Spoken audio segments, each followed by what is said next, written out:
বিশ্বনবী জবাব দিলেন, ও উসামা, নামাজে জায়গায় নয়, আসসালাতু আমামাকা, আসসালাতু আমামাকা, আসসালাতু আমামাকা। মাগরিবের সময় চলে যায় তো যাক, আরাফার ময়দানে মাগরিব পড়া যাবে না, মাগরিব পড়তে হবে মুজদালিফা গিয়া এশার নামাজের সাথে। নবী যা বলেছেন কোনো প্রশ্ন করা যাবে না।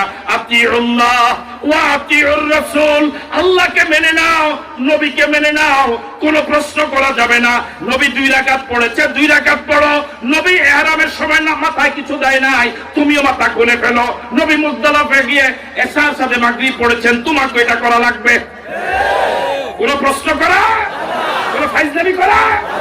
আবারও বলি, ইসলামকে দলীয় পেশ বানাবেন না। এটা আপনার নেতার দলীয় দল মনে করবেন না।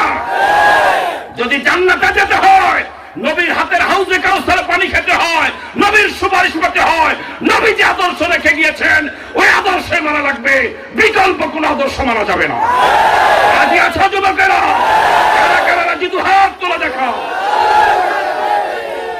نحمده ونستعينه ونستغفره ونؤمن به ونتوكل عليه ونعوذ بالله من شرور أنفسنا ومن سيئات أعمالنا من يهده الله فلا مضل له ومن يضلله فلا هادي له ونشهد أن لا إله إلا الله وحده لا شريك له ونشهد أن سيدنا وحبيبنا وطبيب قلوبنا ومولانا محمدا عبده ورسوله الذي أرسل رسوله بالحق بشيرا ونذيرا وداعيا إلى الله بإذنه وسراجا منيرا فقد قال الله تعالى في كلامه المجيد وفي فرقانه الحميد أعوذ بالله من الشيطان الرجيم بسم الله الرحمن الرحيم إن الله وملائكته يصلون على النبي يا أيها الذين آمنوا صلوا عليه وسلموا تسليما اللهم صل على محمد وعلى آل محمد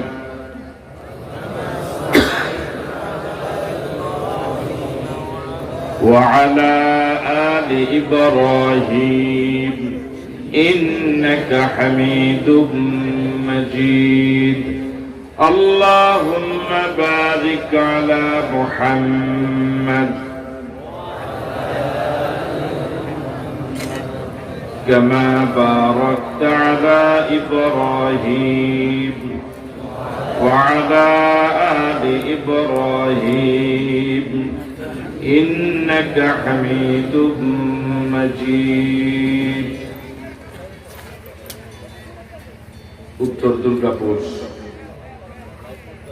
ঈদগাহ ময়দানে উত্তর দুর্গাপুর যুব সমাজ ও চৌকিদার বাড়ি জামে মসজিদ কমিটির যৌথ আয়োজনে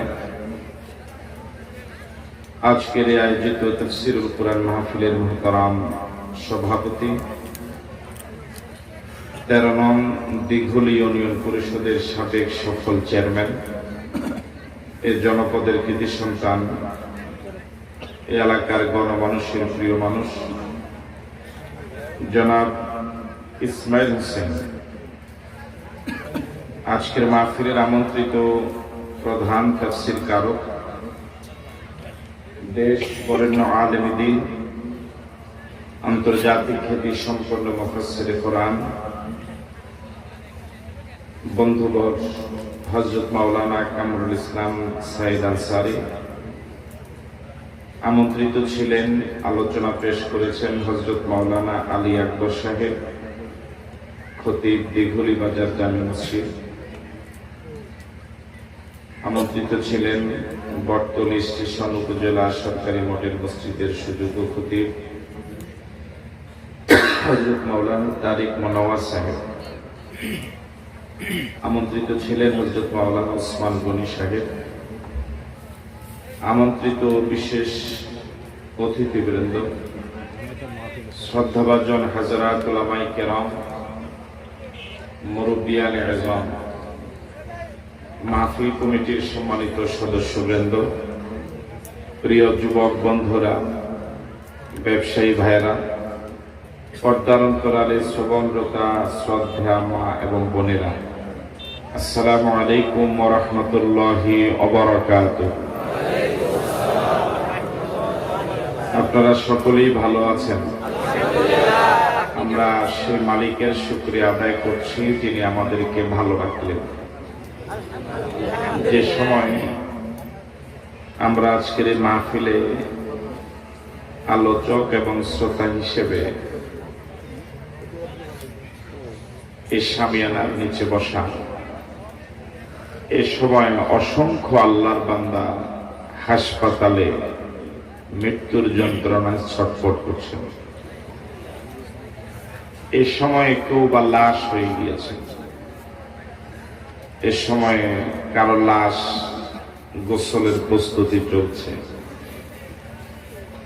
কারো বা জানাজা হচ্ছে, কারোর জন্য কবর খোঁড়া হচ্ছে। এই অবস্থা আমার আপনার জীবনেও হওয়ার সম্ভাবনা ছিল। মালিক এখনো আমাকে আপনাকে হায়াতে রেখে, সুস্থ রেখে তাফসীরুল কুরআন মাহফিলের মতো অতীব বরকতপূর্ণ একটি মাহফিলে, একটি সুন্দর আয়োজনে, জান্নাতি পরিবেশে যে মালিক আমাদেরকে শরীক হওয়ার তৌফিক দিলেন, সে মালিকের কি শুকরিয়া আদায় করা দরকার নয়? এই জন্য সকলে মিলে মুসলমানের কণ্ঠে একসাথে সমস্বরে পড়ছি আলহামদুলিল্লাহ। আল্লাহ সুবহানাহু ওয়া তাআলা শুকরিয়া আদায়ের পর বিশ্ব নবীর প্রতি প্রাণ ভরে আবেগ ভরা কণ্ঠে দরুদ পড়ি, যিনি আমাদের প্রিয় নবী, সর্বকালের সর্বযুগের সর্বশ্রেষ্ঠ নবী। সে নবীর প্রতি দরুদ পড়ছি, যার প্রতি একবার নিয়মতান্ত্রিক দরুদ পড়লে আল্লাহ রাব্বুল আলামিন সাথে সাথেই 10টি সগীরা গুনাহ মাফ করে দেন, 10টি রহমত বর্ষণ করেন, 10টি ইজ্জত বাড়িয়ে দেন। সেই নবীর প্রতি আমরা সকলেই পড়ছি সাল্লাল্লাহু আলাইহি ওয়াসাল্লাম। শুহাদায়ে কেরামদের আত্মার মাগফিরাত কামনা করছি, দ্বীনের জন্য যারা জীবন দিলেন, মাজলুম হয়ে কবরে গেলেন, ফরিয়াদ করছি মনে তুমি তাদের সকলকে শহীদ হিসেবে কবুল করো।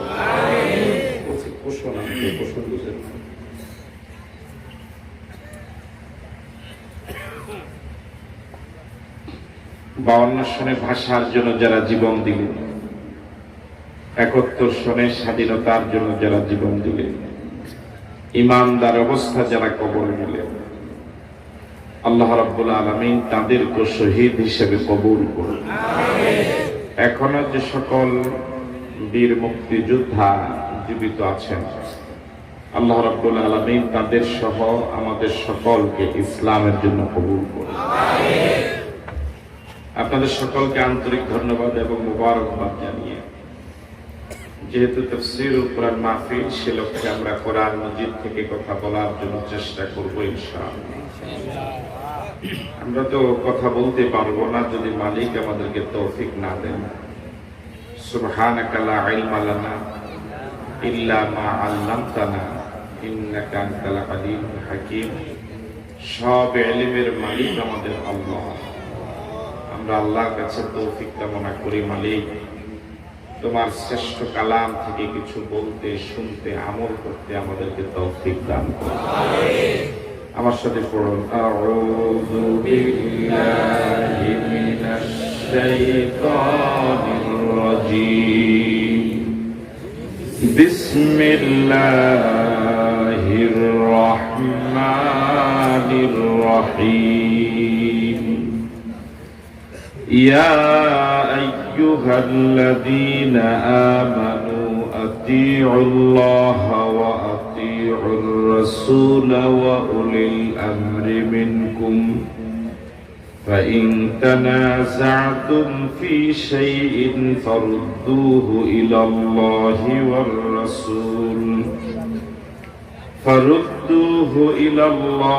والرسول إن كنتم تؤمنون بالله واليوم الآخر ذلك خير وأحسن تأويلا।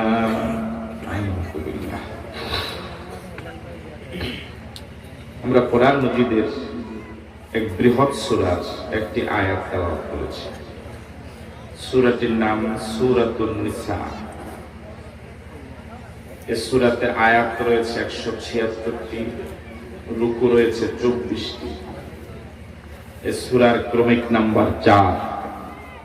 রাসূল করিম সাল্লাল্লাহু আলাইহি ওয়াসাল্লামের হিজরতের পরে নাযিল হয়েছিল, এজন্য সূরাটিকে বলা হয় মাদানী।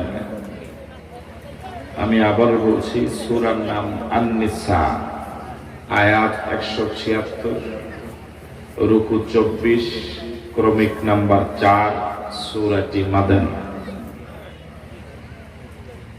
জবাব পাওয়া যাবে ইনশাআল্লাহ।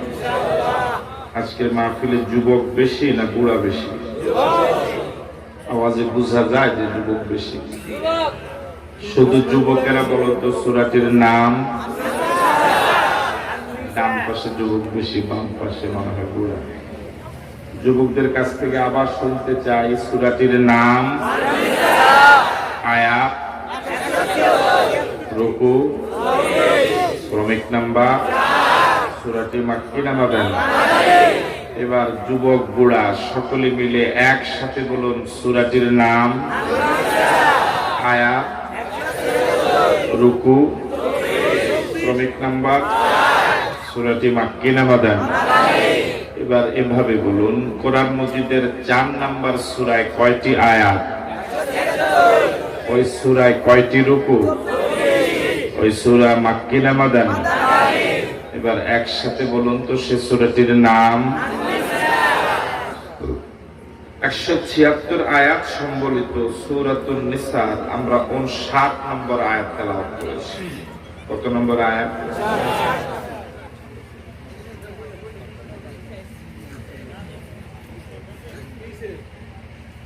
সারা পৃথিবীর, আমার মন বলে সব মানুষের মাঝেই কম বেশ একটি প্রশ্ন প্রতিনিয়তই ঘুরপাক খায়। সে প্রশ্নটি হলো, আমাদের দেশের কথাই ধরুন, পৃথিবীর সব দেশেরই প্রায় একই চিত্র, যে ওলামায়ে কেরাম, হক্কানি পীর মাশায়েখ, ইসলামী দল বিভিন্ন দলে বিভক্ত। এই কারণে সাধারণ মানুষ তো বটে, সিংহভাগ শিক্ষিত মানুষও দিশেহারা, হয়রান, যে এখন আমরা কাকে মেনে চলব। এরকম একটা প্রশ্ন কি আপনাদের মাঝেও আছে? এই প্রশ্নটা কি এখন জাগলো না আগেও ছিল? বছরে দুই একবার এই প্রশ্ন জাগে না প্রায় দিনই জাগে? পৃথিবীর সিংহভাগ মানুষের প্রতিদিন মনে জাগা এরকম একটি প্রশ্নের জবাব কি কোরআন শরীফে পাওয়া যাবে না? আমি বুঝাতে পারি না।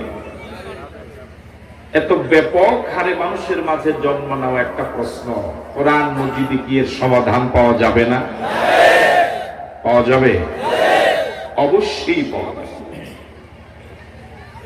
আমার আপনার মনের সেই প্রশ্ন, এর জবাব যদি কোরআন মজিদে পাওয়া যায়, আমরা কি সে জবাবটা মেনে নিতে পারবো ইনশাআল্লাহ?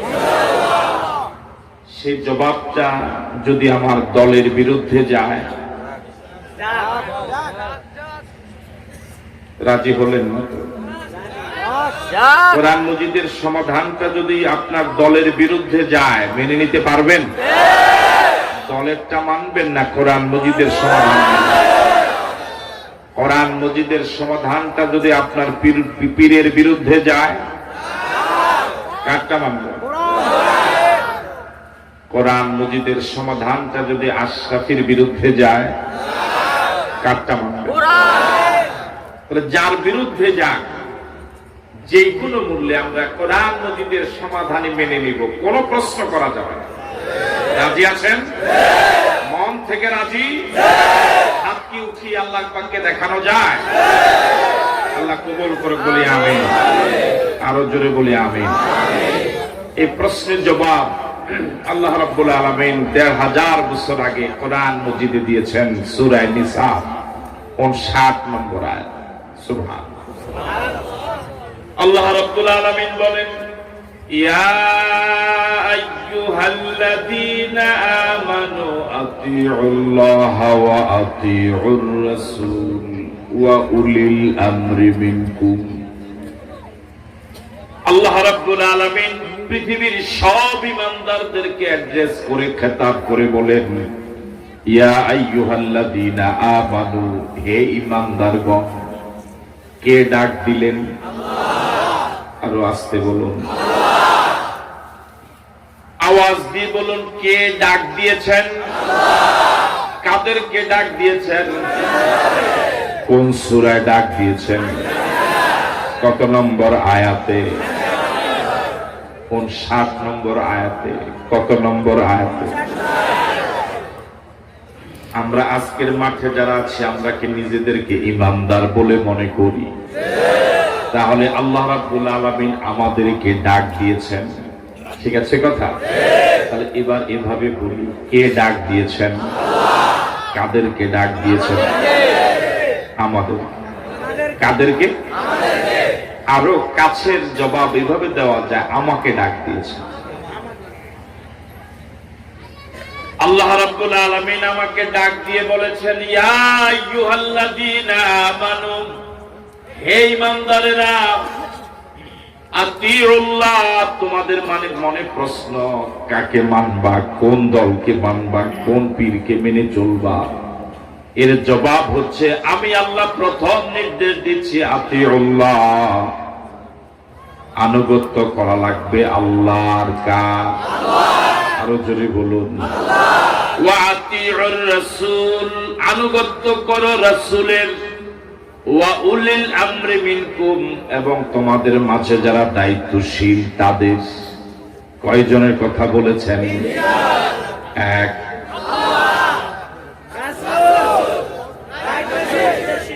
জবাব সকলের হয় নাই। কয়জনকে মেনে নিতে বলেছেন? কে বলেছেন? এক।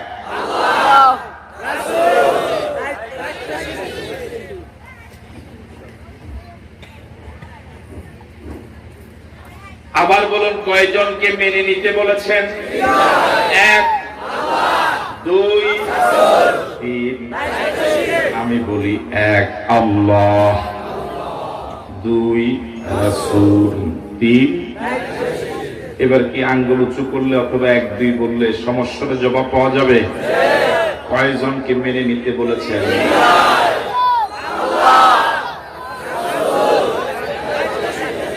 নিয়ে আঙ্গুল উঁচু করছিলাম? এই হলো বাঙালি।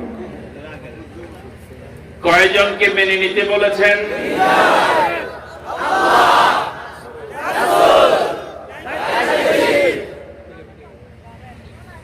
এবার মনোযোগ দিয়ে শুনুন আয়াতটা। আল্লাহ রাব্বুল আলামিন বলেছেন আতিউল্লাহ। এখানে কি আতিউ আছে? নাই? আছে। ওয়া আতিউর রাসূল, এখানে কি আতিউ আছে? আছে। ওয়া উলিল আমরি মিনকুম, এখানে কি আতিউ আছে? তাহলে কয় জায়গায় আতিউ পাওয়া গেল? কয় জায়গায় নাই? এর মনে হয় কোনো কারণ নাই না? আন্দাজ কোন কারণ আছে? আনুগত্য করতে বলেছেন কয়জনে? এক। এর মাঝে আত্মীয় আছে কয় জায়গায়? নাই কয় জায়গায়? এর কারণ হলো সারা পৃথিবীর সব উলামায়ে কেরাম একমত, আতিউল্লাহ ওয়া আতিউর রাসূল দোনো জায়গায় যেহেতু আতিউ আলাদা আলাদা ভাবে বলেছেন, এই জন্য পৃথিবীর সব উলামায়ে কেরাম একমত, আল্লাহ এবং রাসূলের আনুগত্যের বেলায় কোনো প্রশ্ন করা যাবে না, কোনো শর্ত দেওয়া যাবে না। বুঝে আসলেও মানতে হবে, বুঝে না আসলেও মানতে হবে, যদি বিধানটা হয় আল্লাহ এবং তার রাসূলের। আল্লাহু আকবার। আল্লাহ এবং রাসূলের আদেশ নিষেধ মানার ক্ষেত্রে কোনো প্রশ্ন করা যাবে না, কোনো যুক্তি দেওয়া যাবে না। বুঝে আসলেও মানতে হবে, বুঝে না আসলেও মানতে হবে, যৌক্তিক হলেও মানতে হবে, অযৌক্তিক হলেও মানতে হবে, যদি আদেশ এবং নিষেধটা হয় আল্লাহ এবং রাসূলের। মূল কথা, আল্লাহ এবং রাসূলের আদেশ নিষেধ মানার ক্ষেত্রে কোনো প্রশ্ন করা যাবে না, কোনো যুক্তি দেওয়া যাবে না, বুঝে আসলেও মানতে হবে, বুঝে না আসলেও মানতে হবে। রাজি আছি? এটা তোমার দলীয় অফিস না, এটা ফাইজলামির জায়গা না, তোমার যা ইচ্ছা তাই করবা। আল্লাহ এবং রাসূলের আদেশ মানার ক্ষেত্রে কোন শর্ত, কোন প্রশ্ন করা কেন বলা যাবে না। আমি কি কথা বুঝতে পারলাম? কেন বললি মাইস? কেন বললে কি? আরো জোরে বলেন। কি আছেন? হ্যাঁ, আমার লগে থাম দরকার না। আমার ভাইয়ারা, প্রতি রাকাতে রুকু কয়টা? কথা বলেন, রুকু কয়টা? সিজদা কয়টা? কেন? কেন কইলে মাইস? কথা বলে না কেন? মাগরিবের নামাজ ফরজ কয় রাকাত? এশার ফরজ কয় রাকাত? কেন? আছেন আপনি? আছেন? আমরা যাতেন অনুষ্ঠিত করে দিন। কোন প্রশ্ন করা যাবে না। তোমার দলীয় নেতার কোন বক্তব্যের ব্যাপারে বিরোধিতা করলে তার দলের পথ থাকে না। তুমি আল্লাহ রাসূলের ব্যাপারে মন্তব্য করবা, আল্লাহ তোমাকে জান্নাতে দিবে না। ফাইজলামি পাইছো? ইসলামটাকে এত সোজা মনে করছে। আল্লাহ এবং রাসূলের আদেশ নিষেধ পালন করার ক্ষেত্রে কোনো প্রশ্ন করা যাবে না। তোমার বুঝে আসলে ইসলাম মানো, না হলে হিন্দু বদ্ধ হয়ে যাও। থেকে ফাইজলামি করার সুযোগ নয়।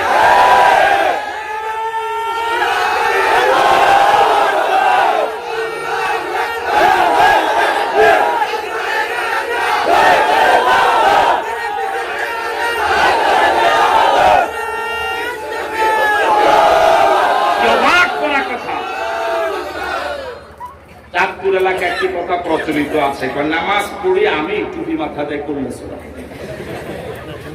করলে মাদ্রাসায় পড়লাম আমরা, পড়াই আমরা, ফতুয়াদের মেম্বার। নামাজ মাদ্রাসায় পড়লাম আমরা, পড়াই আমরা, ফতুয়াদের চেয়ারম্যান। এক করে নেব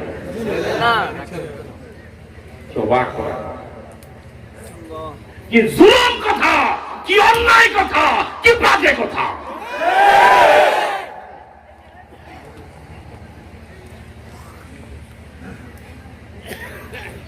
ওনাদের রাজনীতি নিয়ে আমরা কথা বললে বলে হুজুরের রাজনীতি করে। আমাদের ইসলাম নিয়ে, আমাদের ধর্ম নিয়ে এরা ফতুয়া দেয়, আমরা এটা বলতে পারবো না। কি জমানা আইলো রে বাবু, বগ এখন দাবায়, বুঝেন কথা? বক চিনেন? বক কোন দা চিনেন? ওই যে নৌকার ছোটটাই।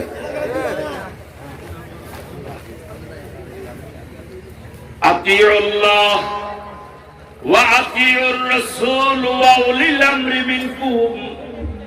আল্লাহ বলেছেন, ও ঈমানদারেরা, আনুগত্য করো আল্লাহর, আনুগত্য করো রাসূলের আর নেতার, দায়িত্বশীলের। কয়জন? এক, দুই, তিন। এর মাঝে আল্লাহ এবং রাসূল এর মানার ক্ষেত্রে কোন শর্ত আছে না নাই? ওয়া উলিল আমরি মিনকুম, এখানে আত্মীয় আছে না নাই? এই জন্য সারা পৃথিবীর সব উলামায়ে কেরাম একমত, ওই ব্যাখ্যা জানার আগে জানা দরকার দায়িত্বশীল কারা, উলিল আমর কারা। আল্লাহ এবং রাসূল ছাড়া যারাই আমার আপনার উপরে আদেশ করার, নিষেধ করার যোগ্যতা রাখে, তারাই হলো উলিল আমর, দায়িত্বশীল। জনগণের জন্য দায়িত্বশীল হলো সরকার।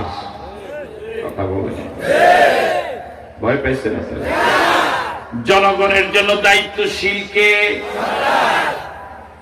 মুরিদের জন্য দায়িত্বশীল হলেন পীর, ছাত্রের জন্য দায়িত্বশীল হলেন উস্তাদ, মুসল্লির জন্য দায়িত্বশীল হলেন ইমাম, শ্রোতার জন্য দায়িত্বশীল হলেন বক্তা, ইউনিয়নের জনগণের জন্য দায়িত্বশীল হলেন চেয়ারম্যান, ওয়ার্ডের জনগণের জন্য দায়িত্বশীল হলেন মেম্বার, সন্তানের জন্য দায়িত্বশীল হলেন বাবা, স্ত্রীর জন্য দায়িত্বশীল হলেন স্বামী।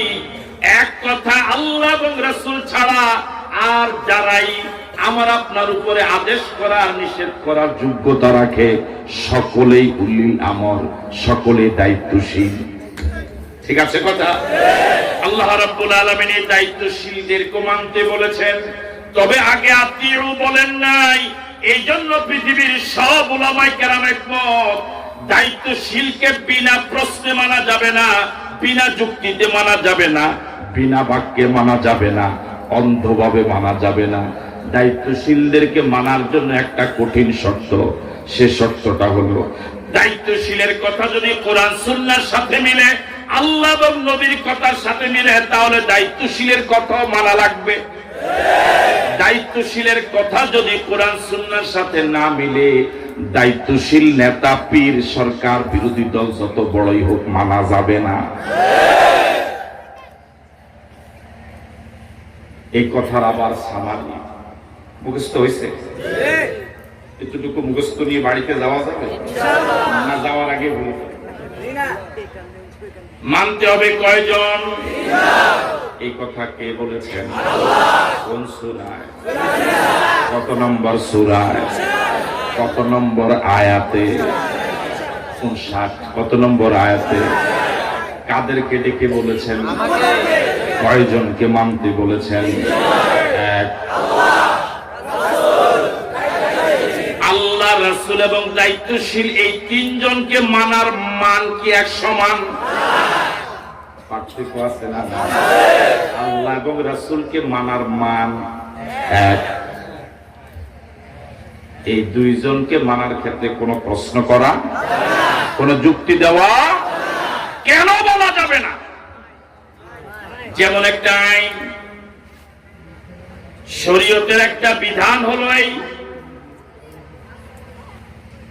ওযু করার পরে কেউ যদি চামড়ার মোজা পরিধান করে, তাহলে ওযু ছুটে গেলে পরে ওযুর অন্য অঙ্গ প্রত্যঙ্গ ধৌত করবে, কিন্তু পাও ধৌত না করে মাসে করলেও চলবে, যাকে মাসে আলাল খুফাইন বলা হয়।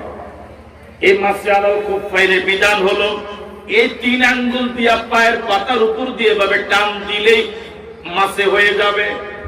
কিন্তু যুক্তি বলে, লজিক হলো ময়লা লাগলে পায়ের নিচ দিয়া লাগবে, কিন্তু ইসলাম বলে পায়ের নিচে মাসে করার প্রয়োজন নাই, উপরে মাসে করলেই ওযু হয়ে যাবে। বলুন তো এই আইনটা কি যৌক্তিক না অযৌক্তিক?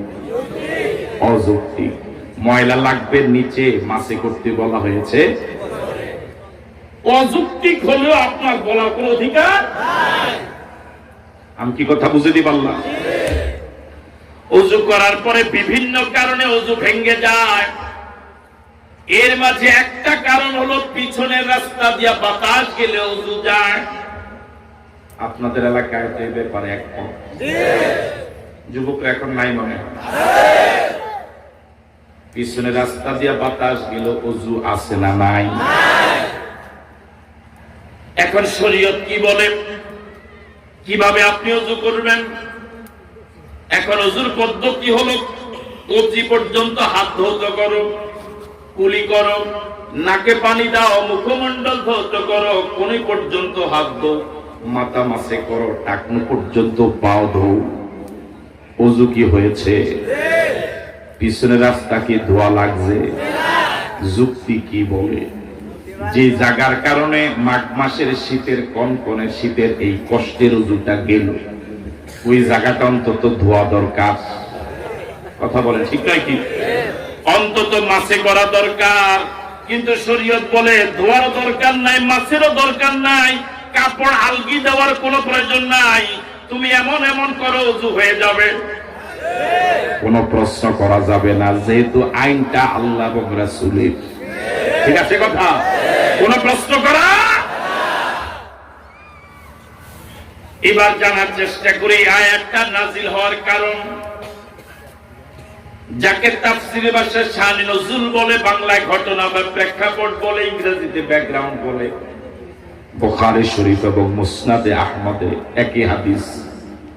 বুখারী শরীফে হযরত আব্দুল্লাহ ইবনে আব্বাস থেকে রওয়ায়াত, আর মুসনাদে আহমদে হযরত আলী রাদিয়াল্লাহু তাআলা আনহু থেকে রওয়ায়াত। দুনো রওয়ায়াতের মূল কথা এক। এক জিহাদে আল্লাহর নবী নিজে যান নাই। আমাদের রাসূল কি জিহাদ করেছিলেন? আস্তে বলেন মায়ের। আমাদের রাসূল কি জিহাদ করেছিলেন? জিহাদের ময়দানে তিনি কি সেনাপতি ছিলেন? এই জিহাদের যে ঘটনা এখন বলছি, এই জিহাদে আল্লাহর নবী নিজে যান নাই। একজন আনসার সাহাবীকে সেনাপতি নিয়োগ করে আল্লাহর নবী মুজাহিদদেরকে পাঠিয়ে দিলেন। জিহাদ চলছিল। জিহাদ চলমান থাকা অবস্থায় ওই আনসার সেনাপতি এবং সাহাবায়ে কেরামের মাঝে কোন একটা বিষয় নিয়ে একটু মতবিরোধ দেখা দিল। এরকম হয় কি হয় না? মতবিরোধ চরম আকার ধারণ করলো। একটা সময় আনসার মুজাহিদ, যিনি মুজাহিদদের সেনাপতি, তিনি সাধারণ মুজাহিদদেরকে লক্ষ্য করে বললেন, যখন আমরা মদিনা থেকে আল্লাহ নবী আমাদেরকে জিহাদের জন্য রওনা করে দিয়েছিলেন, তখন আল্লাহ নবী কি তোমাদেরকে একটা কঠোর নির্দেশ এই বলে দেন নাই যে আমি যখন যা বলি তাই মানা লাগবে? মুজাহিদরা বললেন, হ্যাঁ, আল্লাহ নবী আসার সময় কঠোর নির্দেশ দিয়েছিলেন, আপনি যা বলেন তাই শোনা লাগবে। তারা স্বীকৃতি দিলেন। এই সুযোগ কাজে লাগিয়ে আনসার সেনাপতি এবার বললেন, তাহলে আমার পক্ষ থেকে তোমাদের প্রতি প্রথম নির্দেশ, শুকনো কাঠ জমা করো। কি জমা করো? আদেশ না নিষেধ? তাহলে যাদের প্রতি আদেশ দেওয়া হলো তাদের জন্য তিনি হলেন উলিল আমর, দায়িত্বশীল। মনোযোগ আছে আপনাদের?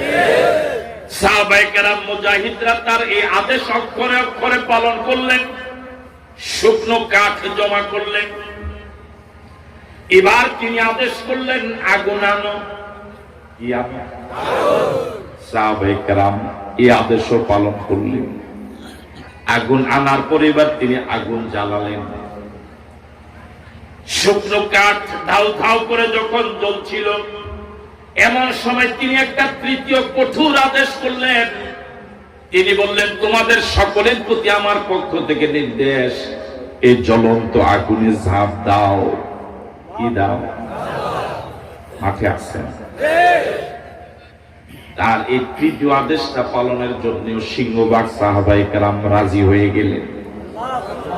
এখানে আল্লাহু আকবার বলা যাবে না, আন্দাজে আল্লাহু আকবার। আমার ভাইয়েরা, কিন্তু একজন যুবক সাহাবী প্রচন্ড বাধা দিলেন, বাধার প্রাচীর দাঁড় করালেন। তিনি বললেন, এই আদেশ পালন করতে পারবো না। কালিমা পড়েছি জাহান্নামের আগুন থেকে বাঁচার জন্য, আর কোনদিন দুনিয়ার আগুনে জ্বলবো না। তিনি যখন বাধা দিলেন, সাহাবায়ে কেরাম দুদল হয়ে গেল। একদল ঝাঁপ দিতে রাজি, আরেক দল ঝাঁপ দিতে রাজি না। সর্বশেষ সিদ্ধান্ত হলো, এই মামলাটা আল্লাহ নবীর টেবিলে উপস্থাপন করা হবে। আল্লাহ নবী শোনার পরে তিনি যদি রায় দেন আগুনে ঝাঁপ দেওয়ার জন্য, তাহলে কাল বিলম্ব করব না, কোনো প্রশ্ন করব না, আমরা সকলেই আগুনে ঝাঁপ দিব। আর আল্লাহ নবী যদি বলেন ঝাঁপ দেওয়া যাবে না, ঝাঁপ দিব না। এই বিষয়ে সিদ্ধান্তের জন্য তারা কার কাছে, কার শরণাপন্ন হলেন? আরো জোরে বলেন। এই ঘটনার পরিপ্রেক্ষিতে রব্বুল আলামিন এই আয়াতটা নাযিল করলেন। আল্লাহ রাব্বুল আলামিন বলেন, ফাইন তানাযাতুম ফি শাইইন ফারুদ্দুহু ইলাল্লাহি ওয়ার রাসূল। ফাইন তানাযাতুম ফি শাইইন, যদি তোমাদের মাঝে কোনো বিষয় মতবিরোধ দেখা দেয়, ঝগড়া হয়, ফাইন তানাযাতুম মুনাজা হয়, বিরোধ সৃষ্টি হয়, ফারুদ্দুহু ইলাল্লাহি ওয়ার রাসূল, সমাধানের সুন্দর পদ্ধতি হলো সমাধান তালাশ করো কোরআন এবং সুন্নাহ। আল্লাহু আকবার। তাহলে সমাধান তালাশ করতে হবে কার কাছে? আল্লাহ এবং রাসূলের কাছে। রাজি আছি? সাহাবায়ে কেরাম আল্লাহ নবীর কাছে ঘটনার বয়ান করলেন। আল্লাহ নবী ঘটনা শুনে এবার বললেন, তোমরা যদি আগুনে ঝাঁপ দিতে, চিরদিন জাহান্নামের আগুনে জ্বলতে। কথা বলেন। এবার রাসূল বললেন, লা তাআতা লিমাখলুকিন ফি মাসিয়াতিল খালিক। আমরা খালেক না মাখলুক। আপনার জন্ম মনস্ক, খালেক না মাখলুক, সৃষ্টি না স্রষ্টা। আমাদের স্রষ্টা কয়জন? তিনি কে? আরো জোরে বলেন কে? রাসূল বললেন, লা তাআতা লিমাখলুকিন ফি মাসিয়াতিল খালিক। স্রষ্টার বিরুদ্ধে গিয়া সৃষ্টির কোন আইন মানা যাবে না, সৃষ্টির কোন আইন মানা যাবে না, সৃষ্টির কোন আইন মানা যাবে না স্রষ্টার বিরুদ্ধে গিয়া। আল্লাহু আকবার বলবেন না? ভাইরা, তখন আল্লাহ রাব্বুল আলামিন এই আয়াত নাযিল করে দিলেন। বললেন, আল্লাহ এবং রাসূলকে মানার ক্ষেত্রে কোনো প্রশ্ন করা, কোনো যুক্তি দেওয়া যাবে না। এতক্ষণ আলোচনা শুনে আমরা সবাই কি স্বীকৃতি দিতে পারবো আল্লাহ এবং রাসূলের আদেশ নিষেধ মানার ক্ষেত্রে কোনো প্রশ্ন করব না? কোনো কেন বলা? সবাই একমত? আমার ভাইয়ারা, আল্লাহ রাসূলকে কেন প্রস্তাবিত ভাবে মানবেন না? এমন রাসূল আল্লাহ রাব্বুল আলামিন আমার আপনার কিসমতে রাখলেন। বিগত নবীরা আফসোস করে বলেছিলেন, আল্লাহ আমাকে নবী না বানিয়ে আমি যদি শেষ নবীর উম্মত হতে পারতাম, নবী জিন্দেগি থেকে তার উম্মতি জিন্দেগি বেশি প্রাধান্য দিতাম। আল্লাহু আকবার।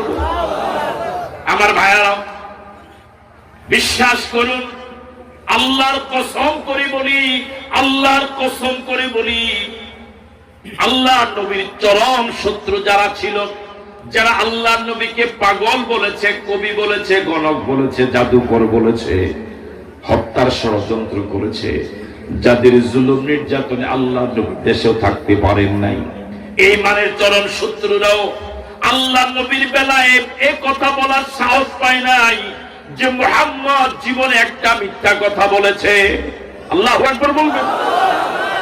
মুহাম্মদ জীবনে একটা মিথ্যা কথা বলেছে, এরকম কথা আল্লাহ নবীর শত্রুরও বলতে পারে না। এমন নবীর উম্মত হতে পেরে খুশি না বেজার? এই জন্য যত কম আওয়াজ দিয়া পারেন বলেন আলহামদুলিল্লাহ। আবার বলেন আলহামদুলিল্লাহ, আবার বলেন আলহামদুলিল্লাহ। আমরা কি মিথ্যা কথা বলি? শুধু কি বলি না মিথ্যা দিয়া শুরুই করি? কথা বলেন ঠিক কি? একদিন আল্লাহ নবীর সাথে একজন ইহুদির প্রতিমধ্যে দেখা। ওই ইহুদির কাছ থেকে আল্লাহ নবী কিছু টাকা ধার নিয়েছিলেন। কত কষ্টের সংসার ছিল আল্লাহ নবীর, সংসার চালাতে গিয়ে ধার করার প্রয়োজন পড়েছে। আমরা এখন কত আরামের দিন যাপন করি, কত হাজার হাজার টাকা প্রতিদিন কামাই। আল্লাহ নবী সংসার চালাতে গিয়ে কত কষ্টের জীবন যাপন করেছিলেন। এখন আমরা দাওয়াতি জিন্দেগিতে কত সুন্দর ব্যবস্থাপনা আমাদের জন্য। যুবকেরা মোটর সাইকেলের বহর নিয়ে আমাদেরকে রিসিভ করে, আবার মোটর সাইকেলের বহর নিয়ে আমাদেরকে বিদায় সম্ভাষণা জানায়। কত ভালো মানের খাওয়া, কত মোটা অঙ্কের হাতিয়া। এত মোটা অঙ্কের হাতিয়া দেওয়ার পর আয়োজকেরা কত বিনয়ের সাথে বলে, হুজুর তেমন কোন খেদমত করতে পারি নাই। আল্লাহ নবী যদি হাদিয়া চাইতেন অভাব কি হতো? এখন তো আমরা অগ্রিম দেওয়া ছাড়া ওয়াজ জমেই না। ওয়াজতে বলেছি মোটা অঙ্কের হাদিয়া দেওয়া ছাড়া এখন আমরা ওয়াজে আসি না। আল্লাহ নবী ওই ইহুদির কাছ থেকে টাকা নিয়েছিলেন, যত সময় টাকা পরিশোধ করেছিলেন। এই পৃথিবীর সবচেয়ে ক্রিমিনাল জাতি হলো ইহুদি। এত গাদ্দার জাতি পৃথিবীতে আর আসে নাই, কিয়ামত পর্যন্ত আসবে না। ওই ইহুদি আল্লাহ নবীর পথ আগলে দাঁড়ানো, বলল মুহাম্মদ, দুরূদ পড়বেন, বলল মুহাম্মদ আমার টাকাগুলো ফেরত দাও। আল্লাহ নবী বললেন, ও আল্লাহর বান্দা, আমি তোমার টাকা ফেরত দিয়েছি। ইহুদি বলছে দাও নাই। আল্লাহ নবী বলছে আমি টাকা ফেরত দিয়েছি। ইহুদি বলছে দাও নাই। আল্লাহ নবী বলছেন আমি টাকা ফেরত দিয়েছি। একটা সময় বিতর্কের ঝগড়ার রূপ নিবে। এই অবস্থায় ইহুদি সুচতুর ইহুদি বলল, মুহাম্মদ তুমি যদি টাকা ফেরত দিয়ে থাকো তাহলে সাক্ষী উপস্থাপন করো। দুনিয়ার নিয়ম অনুযায়ী তো তার কথাটা সঠিক, কি দেওয়া লাগবে? কিন্তু ঘটনা হলো এমন, আল্লাহ নবী যখন টাকার ঋণ নিয়েছিলেন তখনও কেউ সাক্ষী ছিল না, যখন পরিশোধ করেছিলেন তখনও কেউ সাক্ষী ছিল না। আল্লাহ নবী বিব্রতকর অবস্থায় পড়ে গেলেন। এমন সময় একজন মুসলিম এই ঘটনার পাশ দিয়ে যাচ্ছিলেন। হঠাৎ তার কানে ভেসে আসলো, ওই ইহুদি বলছে তুমি সাক্ষী দেখাও। ওই মুসলিম এই কথা শুনে বললেন, ইয়া রাসূলুল্লাহ আমি এই ঘটনার সাক্ষী। জোরে বলেন আল্লাহু আকবার। আল্লাহ নবী ওই মুসলিমকে জিজ্ঞেস করলেন, আল্লাহর বান্দা আমি যখন ঋণ নিয়েছিলাম তখনও তুমি সাক্ষী ছিলে না, যখন পরিশোধ করেছিলাম তখনও তুমি সাক্ষী ছিলে না। এমন অদেখা জিনিসের সাক্ষী তুমি কেমনে হও? আমার আপনার জীবনে যদি এমন ঘটনা ঘটতো, বলুন তো এই সময় কি আমরা তাকে প্রশ্ন করতাম? কথা বলেন করতাম? আপাতত বিগত ছাড়তাম, পরে হয়তো বাড়িতে আসার পর জিজ্ঞেস করতাম তুই কেমনে কইলি।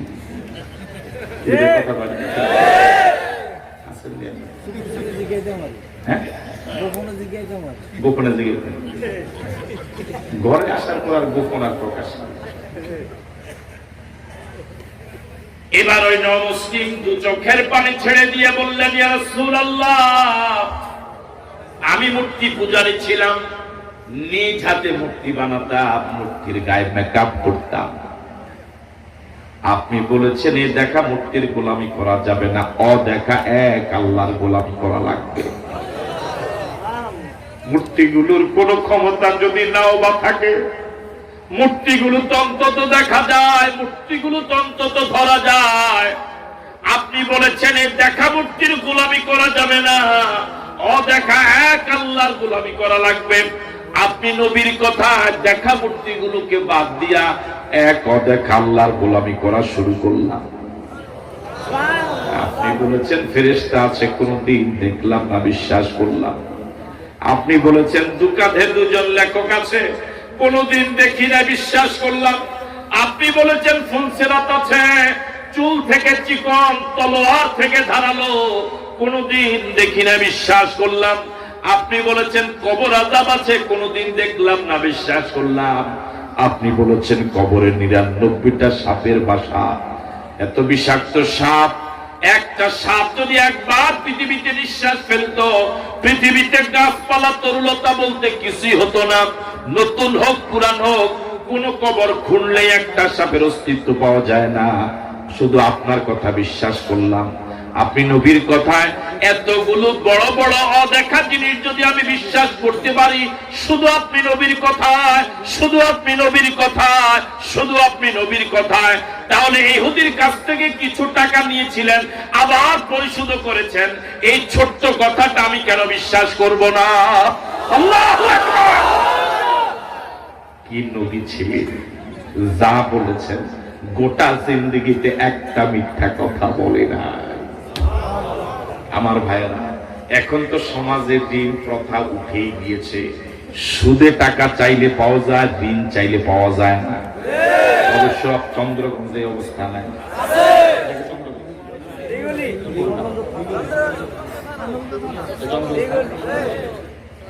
এখন তো ঋণ উঠেই গিয়েছে। ঋণ এমন এক জটিল বিষয়। আল্লাহর নবী যখন কোন জানাজায় ডাক পেতেন, জানাজায় অংশগ্রহণ করতেন, সর্বপ্রথম জিজ্ঞেস করতেন, এই আল্লাহর বান্দার কি কোন ঋণ আছে?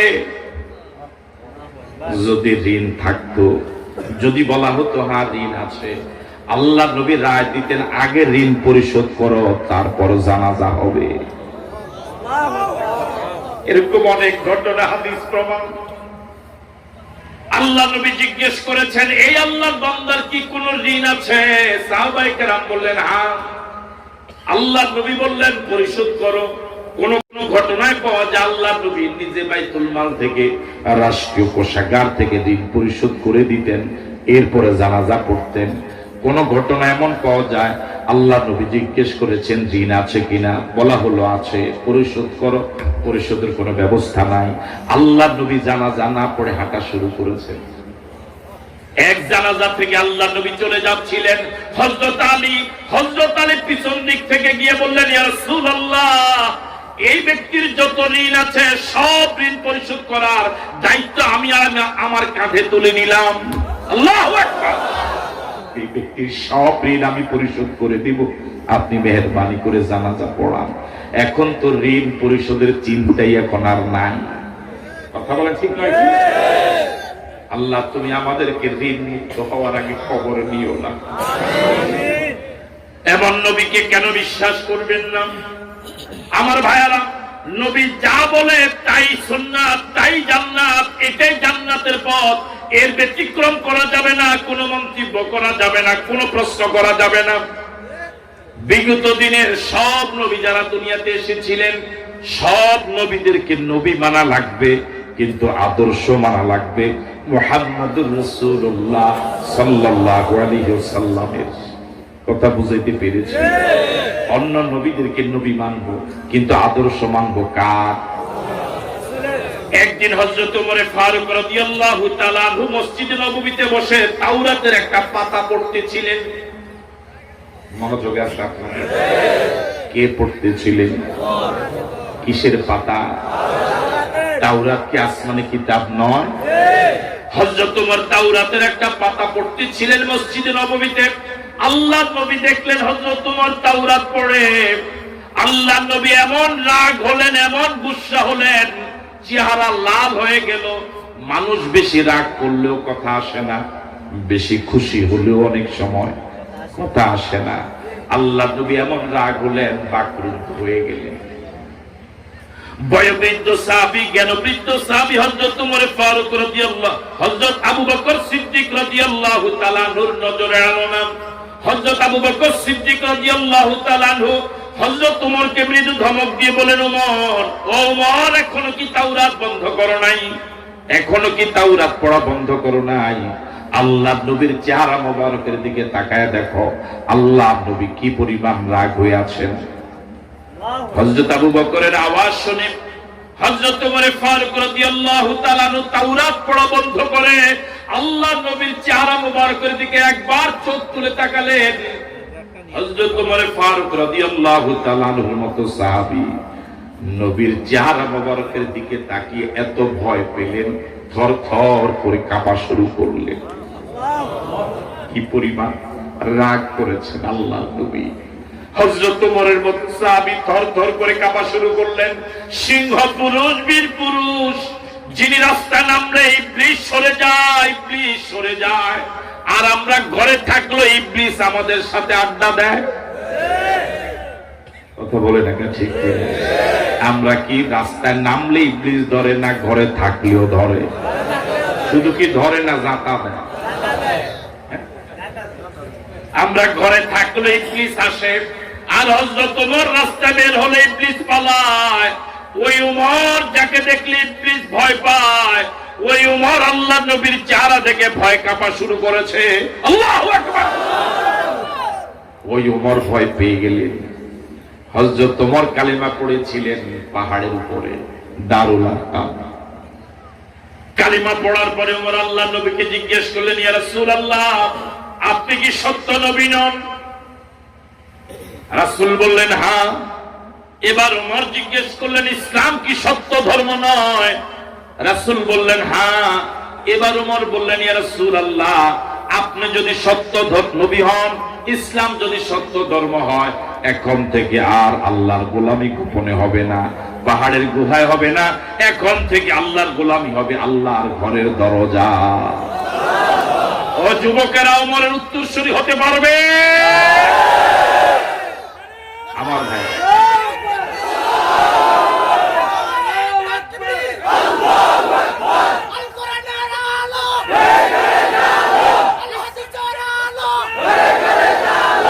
আমার ভাইয়েরা, কি হুঙ্কার দিলেন ওমর।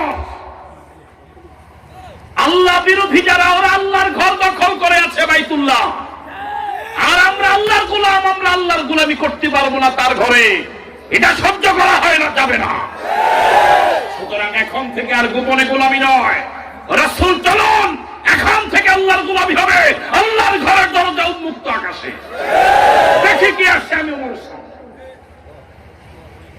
আর যদি যুবকের এভাবে ওমরের উত্তরসূরি হয়ে গর্জ উঠতে পারে, হুঙ্কার দিতে পারে, আল্লাহর কসম ইসলাম আবার জিন্দা হবে।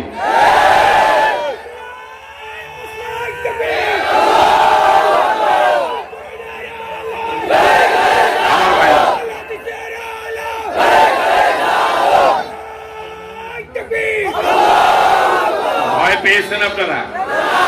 ভয় পেলে হবে না, সাহস রাখা লাগবে। বাতিল বাতাসের মতো। কিসের মতো? আরো আসতে বলুন। এই জায়গায় কি বাতাস আছে? আমি এখন টিস্যু বক্সটা এই জায়গায় রাখলাম, এই জায়গার বাতাসটা এখন কোন দিকে গেল? এই জায়গার বাতাস এখন কি এই জায়গায় আছে? এই জায়গা কি এখন বাতাস আছে? আমি টিস্যু বক্সটা এই জায়গায় রাখলাম, এই জায়গার বাতাস এখন বুঝেন না মামা? এই জায়গা কি এখন আছে? এটা রাখলাম, কোন দিকে গেল? বাতাস যে গেছে আওয়াজ হয়েছে? কোনো আওয়াজ হয়। এবার বলুন তো দেখি, এই জায়গার বাতাসটা গেল কেন? যেতে বাধ্য হলো কেন? এখানে বাতাসের যে শক্তি, তার থেকে টিস্যু বক্সের শক্তি একটু বেশি। এই কারণে টিস্যু বক্স যখন আমি ছেড়ে দিচ্ছি, বাতাস কোন আওয়াজ ছাড়াই চলে যেতে বাধ্য হয়েছে। পৃথিবীর বাতিল গুলো বাতাসের মতো, হক যদি এভাবে জমিনে দাঁড়ায়, বাতিল গুলো সরে যেতে বাধ্য হবে। যুবকেরা পারবে বিলাতে? যদি জীবন চলে যায়, জীবন দিতে কি পারবে? কারা কারা পারবে? দুহাত তুলে দেখো।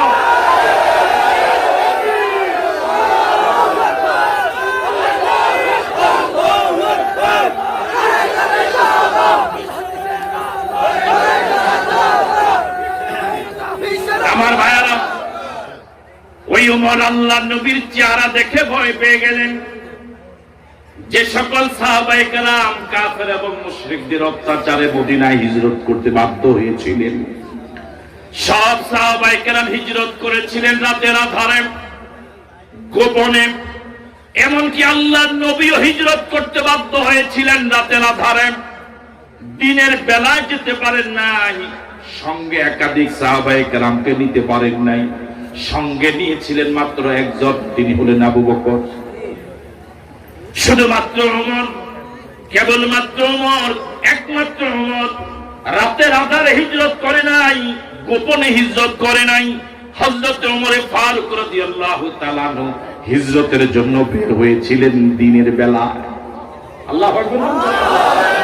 শুধু দিনের বেলায় নয়, এলান করলেন হাতে খোলা তলোয়ার নিয়ে। হযরত ওমর ঘর থেকে হিজরতের উদ্দেশ্যে বের হয়ে মক্কাবাসীকে এলান করলেন, আমি খাত্তাবের ছেলে ওমর, আমি মদিনায় হিজরতের জন্য বের হচ্ছি। কেউ যদি চায় তার স্ত্রীকে বিধবা বানাতে, কেউ যদি চায় তার সন্তানকে এতিম বানাতে, তাহলে সে যেন আমি ওমরের সামনে। কেউ যদি চায় নিজের সন্তানকে এতিম বানাতে, নিজের স্ত্রীকে বিধবা বানাতে, সেজন্য আমি ওমরের খোলা তলোয়ারের সামনে দাঁড়াই। আল্লাহর কসম, একজন মানুষ ওমরের সামনে দাঁড়াবার সাহস করে নাই। মালিক, তোমার কাছে ফরিয়াদ করি, তুমি বলেছো আর লোক দিবে না, ওমর দিবে না, আর বলো নাই এই পৃথিবীর জন্য তুমি আরেকজন ওমর পাঠিয়ে দাও। এই ওমর আল্লাহ নবীর চেহারা দেখে ভয় পেয়ে গেলেন, তাওরাত পড়া বন্ধ করলেন, ভয় থরথর করে ওমর কাঁপা শুরু করলেন। ওমর এবার নিজ থেকে বললেন, আউযু বিকা মিন গাদাবিল্লাহ ওয়া গাদাবি রাসূলিল্লাহ, আউযু বিকা মিন গাদাবিল্লাহ ওয়া গাদাবি রাসূলিল্লাহ। ও আল্লাহ, তোমার গজব থেকে আমি ওমর পানা চাই, তোমার নবীর রাগ থেকে আমি ওমর পানা চাই। আল্লাহ, আউযু বিকা মিন গাদাবিল্লাহ ওয়া গাদাবি রাসূলিল্লাহ। ও আল্লাহ, তোমার গজব থেকে আমাকে বাঁচাও, তোমার নবীর রাগ থেকে তুমি আমাকে বাঁচাও। আল্লাহু আকবার। এবার ওমর বললেন, রাদিতু বিল্লাহি রাব্বা ওয়া বিল ইসলামি দীনা। ফজরের পরে রুজিফার মাঝে তো এটাও একটা, যারা পারেন সকলে পড়েন, রাদিতু বিল্লাহি রাব্বা ওয়া বিল ইসলামি দীনা ওয়া বিমুহাম্মাদিন নাবিয়্যা। এবার হযরত ওমর নিজেকে সংশোধন করে নিয়ে বললেন, ও আল্লাহর নবী, আমি ওমরকে আপনি ভুল বুঝবেন না, আমি কোরআনের বিরোধিতা করতে গিয়ে তাওরাত পড়েছি, বিষয়টা এরকম নয়। রাদিতু বিল্লাহি রাব্বা, আমি আমার আল্লাহকে রব পেয়ে 16 আনা খুশি। আল্লাহু আকবার। আমরা কি আমাদের আল্লাহকে রব পেয়ে 16 আনা খুশি? আল্লাহর পরিবর্তে যদি মা দুর্গাকে রব পেতেন খুশি হতেন? কালী, সরস্বতী, লক্ষ্মী, হ্যাঁ খুশি হতেন না? আল্লাহকে রব পেয়ে কত আনা খুশি? কি দয়া আমাদের প্রতি মালিকের, তিনি আমার রব। একদিন এক মূর্তি পূজারী আল্লাহর নবীর কাছে একটা ভাঙ্গা মূর্তি নিয়ে এলো, হাত পাও ভাঙ্গা। আল্লাহর নবী জিজ্ঞেস করলেন, আল্লাহর বান্দা, এটা তোমার কি? হুজুর, এটা আমার খোদা। তো জিজ্ঞেস করলেন, খোদার শরীর ভাঙ্গা কেন, হাত পাও ভাঙ্গা কেন? তিনি এবার একটা ঘটনা বয়ান করলেন, বললেন, ইয়া রাসূলুল্লাহ, এটা আমার খোদা। প্রতিদিন যে জায়গায় আমি বের হই, পারিবারিক সাংসারিক বাণিজ্যিক কাজে, খোদাকে কাঁধে করে করে নিয়ে রওনা হই, যাতে করে কোনো বিপদে পড়লে খোদা আমাকে বাঁচাতে পারে। আসেন মাকে, আজকেও বের হলাম খোদাকে কাঁধে করে। কিছু দূর যাওয়ার পরে আমার প্রাকৃতিক ডাক এলো, পেশাব পায়খানার প্রয়োজন হলো। ওই সময়কার বর্তমান সময়ের মতো স্যানিটেশন ব্যবস্থা ছিল না, ঝোপ জঙ্গলে গিয়ে পেশাব পায়খানা সারা লাগতো। তা আমি চিন্তা করলাম, এমন জায়গায় যাব, খোদাকে নিয়ে যাওয়া ঠিক হবে না। ভদ্রতা আছে। এই জন্য খোদাকে রাখলাম রাস্তায়, পেশাব পায়খানার প্রয়োজন সারতে গেলাম দূরে, এসে দেখি খোদার শরীর ভিজা। কি কথা বলে? চিন্তা করলাম খোদার শরীর যেহেতু ভিজা, নিশ্চয়ই কোনো বরকতের পানি হবে, তাবারক হবে। বরকতের পানি মনে করে এবার একটু জিব্বা দিয়ে চাটলাম। জিব্বা তো এমন এক যন্ত্র, পৃথিবীতে যত স্বাদ আবিষ্কার হয়েছে তেমন পর্যন্ত যত স্বাদ আবিষ্কার হবে, একটা মাত্র যন্ত্র দিয়ে এক জাররা পরিমাণ সময়ে রিপোর্ট ডেলিভারি হয়ে যায়। আল্লাহু আকবার বলুন। লইট্টা মাছের স্বাদ একরকম, বাইন মাছের স্বাদ আরেক রকম, চিংড়ি মাছের স্বাদ একরকম, পালং শাকের স্বাদ একরকম, আর কি স্বাদ আছে? লাল শাকের স্বাদ আরেক রকম, ইলিশ মাছের একরকম, বোয়াল মাছের আরেক রকম। এই হাজারো কোটি স্বাদ প্রমাণ করার জন্য, বুঝার জন্য কয়টা যন্ত্র? জোরে বলেন, কয়টা যন্ত্র? নাম কি? এই দেহের ভিতরে দুইটা অঙ্গ এমন আছে, যে দুইটা অঙ্গে একটা মোটা হাড় তো দূরের কথা, একটা চিকন হাড়ও নাই। এর মাঝে একটা হলো জিহ্বা আর একটা হলো লজ্জাস্থান। এই পুরা দেহের ভিতরে এই দুইটা অঙ্গের মাঝে একটা চিকন হাড়ও নাই। আমার ভাইয়েরা, রাসূল বলেছেন, মাইয়াজমানু লিমা বাইনা লিহিয়াইহি ওয়া মা বাইনা রিজলাইহি আজমানু লাহুল জান্নাহ। আল্লাহর কোন বান্দা বান্দি যদি এই দুইটা নরম অঙ্গ প্রত্যঙ্গের জিম্মাদারিত্ব নিতে পারে, আমি রাসূল তার জান্নাতের গ্যারান্টি হয়ে যাব। একটা হলো জবান, আরেকটা হলো লজ্জাস্থান। মানুষ যত অপরাধ করে, সিংহভাগ অপরাধ এই দুইটা অঙ্গ দিয়ে করে। আর আসতে বলে, এই জবান দিয়ে মিথ্যা কথা বলে, একজনে বলছে, এই জবান দিয়ে মিথ্যা কথা বলে, মিথ্যা মামলা দেয়, মিথ্যা সাক্ষী দেয়, মিথ্যা রায় দেয়, এই জবান দিয়ে গালিগালাজ করে, এই জবান দিয়ে ডাইল গাঁজা খায়, হিরোইন বাবা খায়, এই জবান দিয়ে উলামায়ে কেরামের বিরুদ্ধে কথা বলে, এই জবান দিয়ে আল্লাহর বিরুদ্ধে মিছিল করে, এই জবান দিয়ে নবীর বিরুদ্ধে কথা বলে। ছোট্ট একটা যন্ত্র জিহ্বা। আল্লাহ রাব্বুল আলামিন জিহ্বাটাকে নরম বানালেন। জিহ্বাটা হলো কথা বলার মাধ্যম, যাতে করে এই নরম জবান দিয়া কঠোর কথা না বলে, নরম নরম ভাষায় কথা বলে। আল্লাহু আকবার বলবেন। ফাবিমা রাহমাতিন মিনাল্লাহি লিনতা লাহুম ওয়ালাউ কুনতা ফাজ্জান গালিযাল কলবি লানফাদ্দু মিন হাওলিক। নবী, আপনার প্রতি মালিকের বড় দয়া। আল্লাহ রাব্বুল আলামিন আপনাকে বড় নরম ভাষী করে বানালেন। আপনি যদি কঠোর ভাষী হতেন, লোকগুলো আপনার কাছে জড়ো হতো না, বরং সবাই দূর দূর করে পালাতো। ঠিক কিনা? এই জন্য যে পীরের মেজাজ গরম, যে সোরের কাশি রোগ, দোনোটাই ব্যবসা খারাপ করে। কথা কয় না? যে পীরের আর যে সোরের কাশি রোগ, চুরি করতে গেছে, কি কাটছে? শীত কাটছে, স্টিল আলমারি খুলছে, এই স্বর্ণের 40 ভরি স্বর্ণ মাত্র অন্যায়, এই হাত দিছে, এমন সময়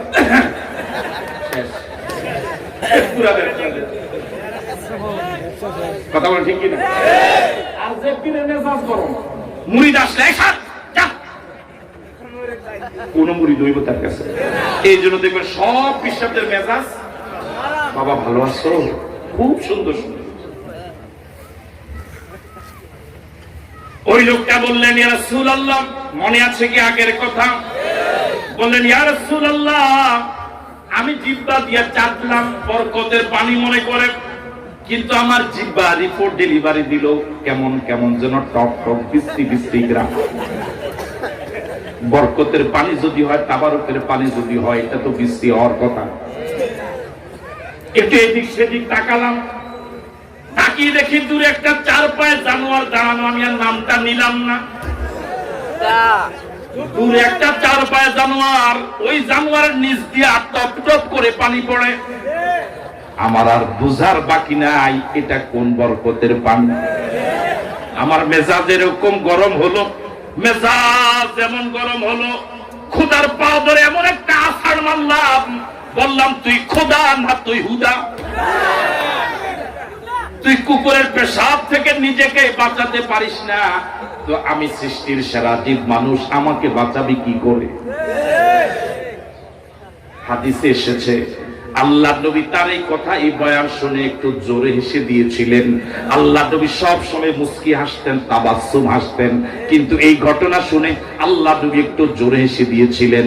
শরীর মোবারক কেঁপে উঠেছিল, দাঁত মোবারক দেখা গিয়েছিল। আল্লাহ নবী বললেন, আল্লাহর বান্দা আমার কাছে কেন এসেছো? কেন আমার কাছে এসেছো? ওই আল্লাহর বান্দা বললেন, ইয়া রাসূলুল্লাহ, ইয়া হাবিবাল্লাহ, এই মূর্তিগুলোর অসারতা আমার বিবেকের কাছে ধরা পড়েছে। এগুলোর কোনো ক্ষমতা নাই, এগুলোর কোনো ক্ষমতা নাই, এগুলো মানুষের ইবাদত পাওয়ার কোনো যোগ্যতা রাখে না। আমাকে পড়িয়ে দিন লা ইলাহা ইল্লাল্লাহ মুহাম্মাদুর রাসূলুল্লাহ। জোরে জোরে পড়ুন, লা ইলাহা ইল্লাল্লাহ, লা ইলাহা ইল্লাল্লাহ, লা ইলাহা ইল্লাল্লাহ,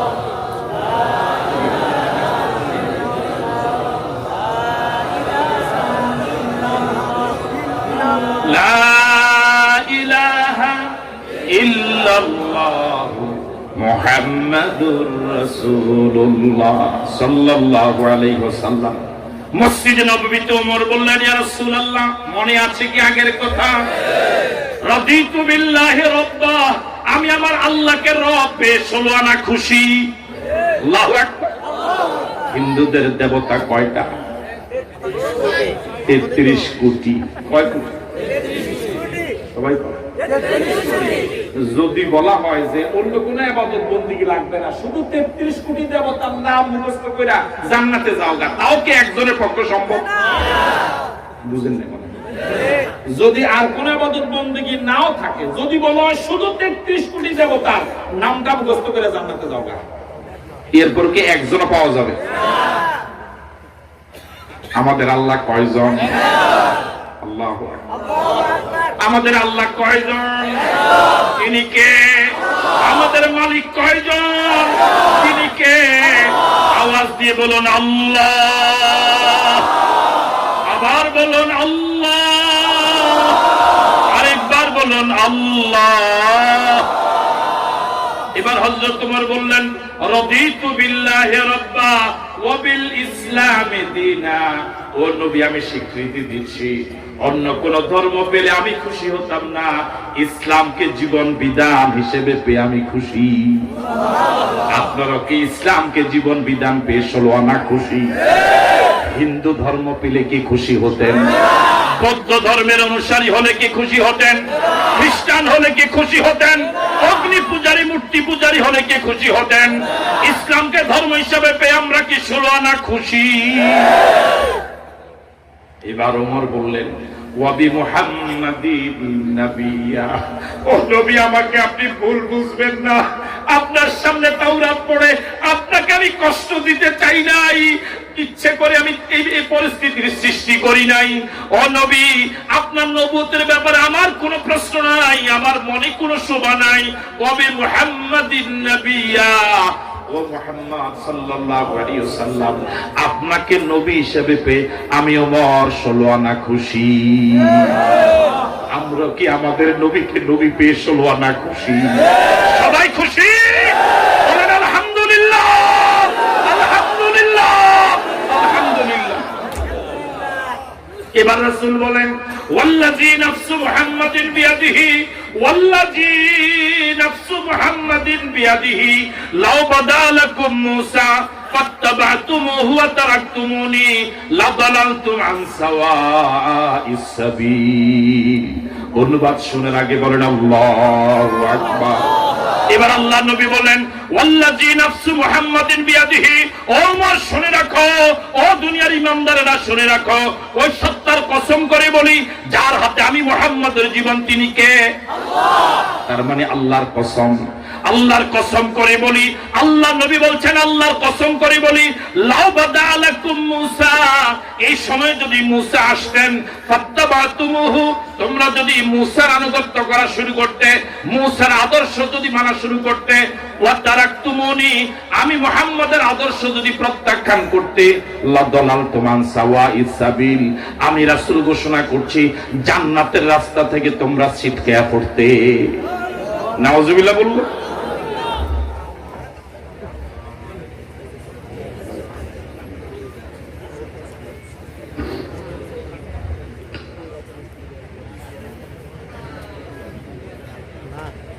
والذي نفس محمد بيده لو بدا لكم موسى فاتبعتموه وتركتموني لضللتم عن سواء السبيل, যদি নবী মুসার আদর্শ মানতে, আমি মুহাম্মাদের আদর্শ বাদ দিয়া, তাহলে জান্নাতের সোজা রাস্তা থেকে আলাদা হয়ে যেতে। আল্লাহু আকবার বলবেন না? এবার আপনাদের হাজার হাজার জনতার কাছে প্রশ্ন, যে জায়গায় নবীর আদর্শের মোকাবেলায় মুসার আদর্শই অকেজ, সে জায়গায় নেতা নেত্রীর আদর্শের কি কোনো হুকবা আছে? ছাত্র জিজ্ঞেস করে ওস্তাদকে, এক ওয়াক্ত নামাজ না পড়লে কি শাস্তি? ওস্তাদ বলেছেন 80 হুকবা। এবার জিজ্ঞেস করলেন যে নামাজ পড়ে না, কয় তার হুকবাই নাই। তার কি নাই? তার নবী মুহাম্মদের আদর্শের মোকাবেলায় অন্য নবীদের আদর্শ যে জায়গায় ব্যর্থ, মানা যাবে না, সে জায়গায় নবী মুহাম্মদের আদর্শের মোকাবেলায় কোন ছাতা, কোন নেতা, এদের কোন হুকবাই নাই। আদর্শ মানতে হবে বিশ্বনবী মুহাম্মদুর রাসূলুল্লাহ সাল্লাল্লাহু আলাইহি ওয়াসাল্লাম, তিনি যা বলেছেন কোনো প্রশ্ন করা যাবে না। এটাই সুন্নাত, এরাই উম্মত, এরাই জান্নাত।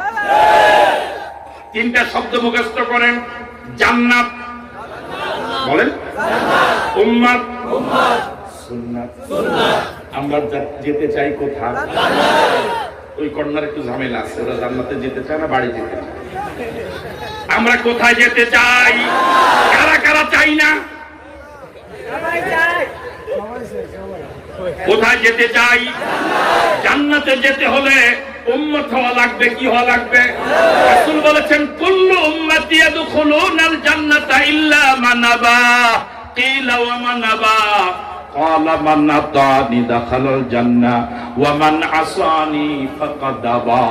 রাসূল বলেছেন আমার সব উম্মতেরা জান্নাতে যাবে। তাহলে জান্নাতে যেতে হলে কি হওয়া লাগবে? জোরে বলেন, কি হওয়া লাগবে? উম্মত হতে হলে সুন্নাত লাগবে। কি লাগবে? নবীর সুন্নাত যে মানবে, সে যদি রিকশাওয়ালা হয় সে উম্মত হবে। উম্মত হলে সোজা জান্নাতে যাবে। যে নবীর সুন্নাত মানবে না, আদর্শ মানবে না, সে দেশের দামি ভক্ত যদি হয়, আনতে যদি লাখ টাকাও লাগে, উম্মতের মিছিলে থাকতে পারবে না, জান্নাতের গ্রামও পাবে না। তাহলে নবীর সুন্নাত মানা লাগবে। সুন্নাত মানলে উম্মত হওয়া যাবে। উম্মত হলেই আমার ভাইরা স্বাভাবিকভাবে টুপি মাথায় দেওয়া নবীর সুন্নাত। কথা বলেন ঠিক কি? আপনি আগে ভালো কথা বলছেন। হযরত মাওলানা বাপ ধরে লেস মাথায় রুমাল আছে, টুপি আছে, স্বাভাবিকভাবে টুপি মাথায় দেওয়া নবীর সুন্নাত। হজে গেছে,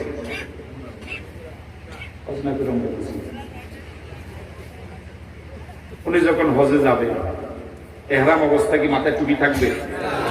রুমাল টুপির যে জায়গায় বেল নাই, এই জায়গায় তো রুমাল। এখন উনি হজে গেছে, এহরাম অবস্থা, মাথার টুপিও নেই, কথা কয় না। এখন এখন তো হজে গেলে মানুষ কি দেয়? ফটো ফেসবুকে দিয়ে, উনি ফেসবুকে দিছে, মাথার টুপি আছে না নাই? এখন ওনার মসজিদে দেখে কিন্তু দেশে থাকতে ভালো আসছিল তো সচেতন হয়ে গেছে। কথা বুঝে নেই মনে হয়? আমি ইমাম সাহেব দেশে থাকতে না কি আছি, কিন্তু একটা শেষ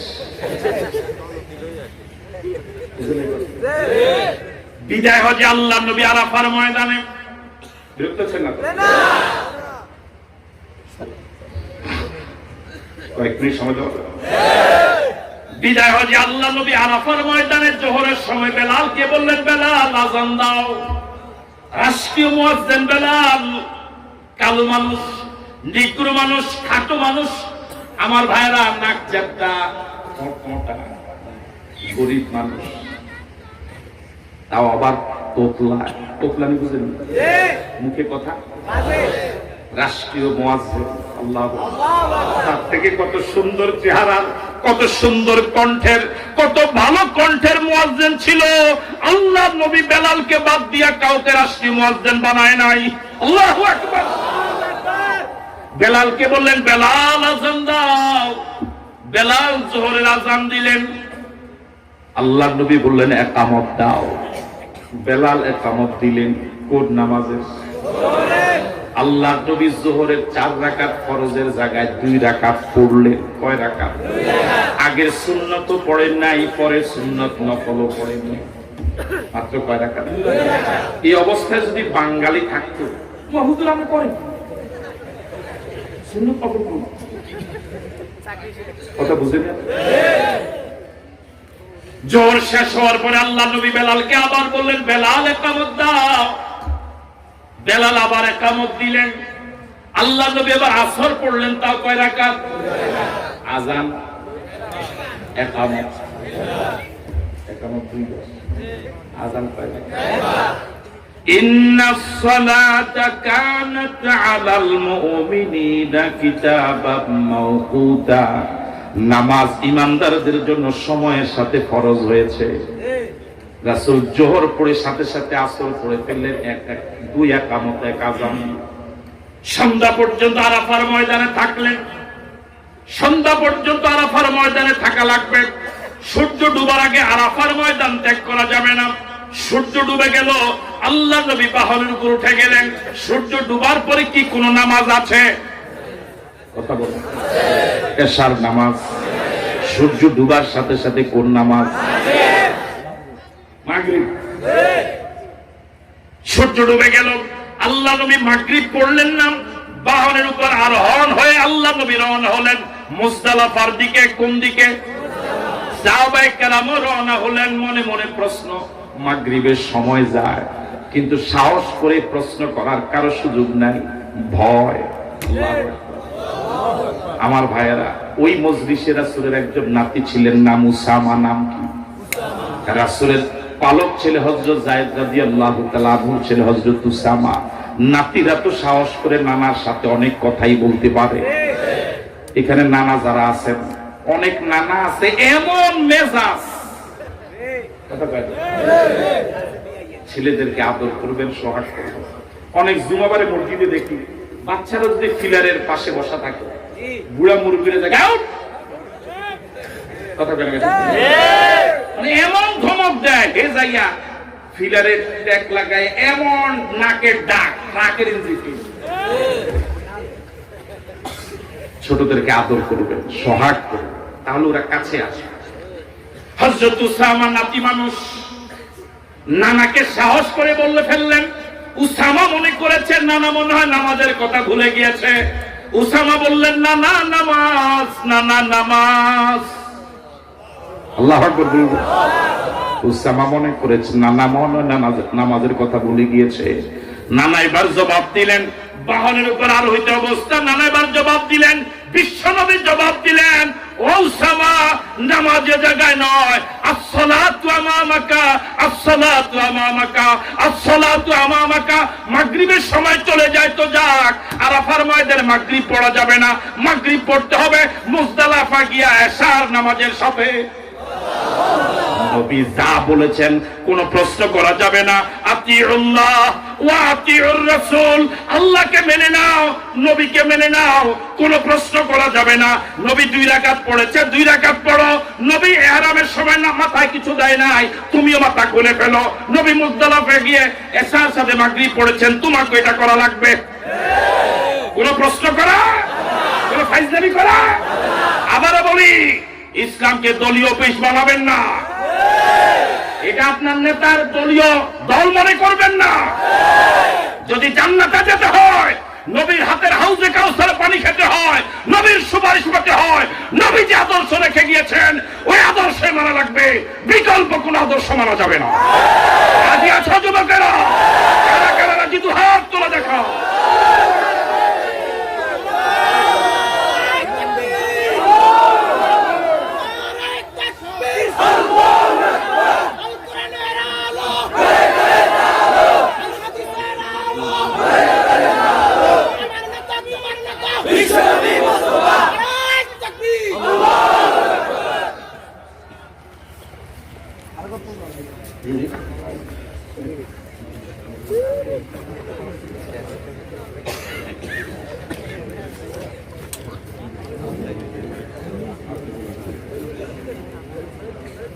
আমি তো দাওয়াত দিলাম,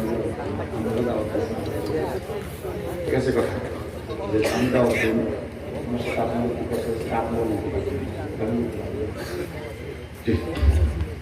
আমার আলোচনা আমি এখানে শেষ করছি। আমরা কি গরম হয়েছে এটা শুনলেন না, এখন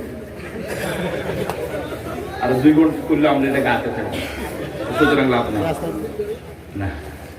সম্মানিত দিনী ভাইরা, এই মাহফিল আয়োজন যারা করেছে তাদের জন্য দোয়া করি, আল্লাহ এই প্যান্ডেলের নিচে যারা বসা, টাকা দিয়ে, অর্থ দিয়ে, পরামর্শ দিয়ে, উপস্থিত থেকে যারা এই জান্নাতের বাগান সাজালো, তুমি তাদের জন্য জান্নাতে বাড়ি সাজিয়ে দিও। এই ইউটিউবার ভাই ওদের জন্য দোয়া করবেন, আল্লাহ ওদেরকে ওমর বানায় দেখ বলে আমিন। ওদের প্রচারের মাধ্যমে বিশ্বব্যাপী আপনাদের কথাগুলো মানুষ শুনে আমল করার সুযোগ পায়।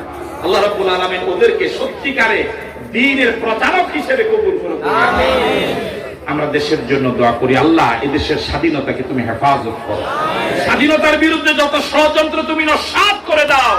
এদেশের সেনাবাহিনী, এদেশের বিজিবি, এদেশের র্যাব, এদেশের পুলিশ ভাইদের প্রতি তোমার খাস রহমত নাজিল করো। এখন আলোচনা করবেন আপনাদের এলাকায় যিনি খুবই জনপ্রিয়, অত্যন্ত ভালো মাপের আলোচনা যিনি করেন, বিশিষ্ট ইসলামী চিন্তাবিদ, মুফাসসির কোরআন হযরত মাওলানা গোলাম কবির আল আজহারি। তার গুরুত্বপূর্ণ আলোচনা শুনে আখিরি মুনাজাত করে এই ময়দান থেকে বিদায় হবেন। এই আহ্বান রেখে সকলের ছোট দোয়া করে দোয়া চেয়ে আমার আলোচনা এখানে শেষ করছি। আসসালামু আলাইকুম ওয়া রাহমাতুল্লাহি ওয়া বারাকাতুহু।